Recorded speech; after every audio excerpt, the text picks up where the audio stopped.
Hello everyone, मैं हूं doctor रौनक, homeopathic physician eight मनस्वी homeo clinic Sikar. बारिश का मौसम चल रहा है और इस मौसम में फूड पॉइजनिंग काफ़ी ज़्यादा आम हो रहा है। अभी काफ़ी ज़्यादा केसेज है वो फूड पॉइजनिंग के आ रहे हैं, क्योंकि बारिश के इस मौसम में कंटामिनेटेड फूड है वो चारों ओर है, प्रॉपर हाइजीन नहीं रखा जाता, जिसकी वजह से फूड पॉइजनिंग हो जाती है। जब भी बाहर का जो कंटामिनेटेड फूड है वो हम खाते हैं, उसके बाद में लगभग वोमिटिंग, उल्टी, दस्त, ये सारी समस्याएं देखी जाती हैं, जिससे कि हम फूड पॉइजनिंग कहते हैं। अगर हम फूड पॉइजनिंग के कारणों की बात करें तो फूड पॉइजनिंग का सबसे पहला और सबसे मुख्य कारण है बैक्टीरियाज। बैक्टीरियाज में भी ई कोलाई बैक्टीरिया और साल्मोनेला टाइफी नामक बैक्टीरिया है, जिससे कि टाइफॉइड भी होता है। ये सबसे मुख्य बैक्टीरिया है। जब ये बैक्टीरिया हमारे शरीर में एंटर करते हैं उसके बाद हमें फूड पॉइजनिंग हो जाती है। अगर हम दूसरे कारण की बात करें तो वो है फंजाई, जो फंगस है। अगर इस टाइम पे काफ़ी जल्दी जो सब्जियां, फल हैं वो सड़ जाते हैं, खाना है वो काफ़ी जल्दी ख़राब हो जाता है, और वो फंगस जब हमारे पेट में जाती है उसकी वजह से भी हमें फूड पॉइजनिंग हो जाता है।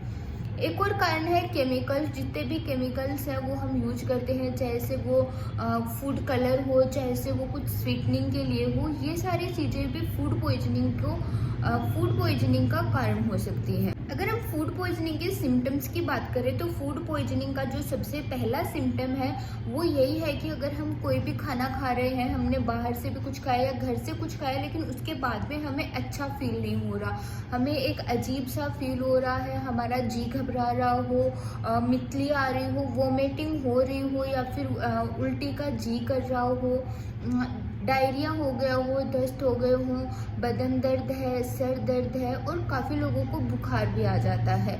काफ़ी ज़्यादा जब किसी को उल्टी या फिर दस्त होते हैं तो उसके बाद में शरीर में पानी की कमी हो जाती है, डिहाइड्रेशन हो जाता है।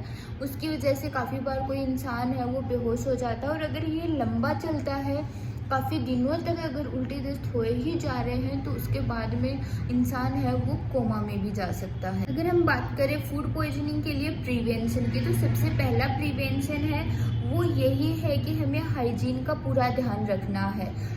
अगर हम हाइजीन का जितना ज़्यादा ध्यान रखते हैं उससे हम सड़ी गली चीज़ें नहीं खाते। अगर हम बाहर का खाना नहीं खाते हैं, बारिश के मौसम में जो स्ट्रीट फूड है वो खाने से बचें। गोलगप्पे, पानी पूरी है, ये भी हमें बारिश के मौसम में तो बिल्कुल से भी नहीं खाना चाहिए।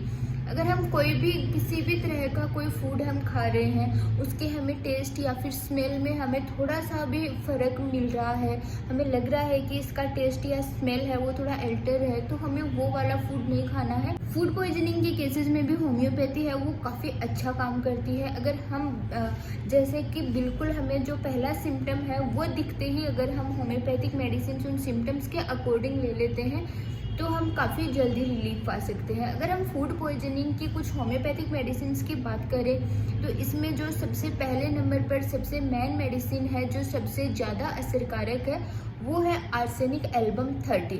आर्सेनिक एल्बम 30 है वो अगर आपको किसी बैक्टीरिया की वजह से फूड पॉइजनिंग हो रही है, पेट में दर्द हो रहा है, मरोड़ आ रहे हैं, पेट में गुड़गुड़ाहट हो रही है, उस स्थिति में आर्सेनिक एल्बम है वो काफ़ी अच्छा काम करेगी। फूड पॉइजनिंग की स्थिति में आर्सेनिक एल्बम 30 की 4 गोलियां सुबह, दोपहर, शाम को हम 7 दिन तक लगातार ले सकते हैं। अगर किसी को फूड पॉइजनिंग के केसेस में डायरिया या फिर दस्त की शिकायत ज़्यादा हो रही है, खाया पिया है वो कुछ पेट में रुक ही नहीं रहा है, बार बार वॉशरूम जाना पड़ रहा है, तो उस स्थिति में पोडोफाइलम 30 है उनकी 4 गोलियां सुबह, दोपहर, शाम 7 दिन तक आप कंटिन्यू कर सकते हैं। कुछ फूड पॉइजनिंग के केसेस में पर्सन को उल्टी आने की समस्या बनी रहती है, कुछ भी खाओ उल्टी आ जाती है, या फिर उल्टी नहीं भी आती है तो उल्टी का मन होता है, खाने को देखकर ही उबकाइयाँ आने लग जाती हैं। ऐसी स्थिति में इपिकाक 30 है वो अच्छा काम करेगी।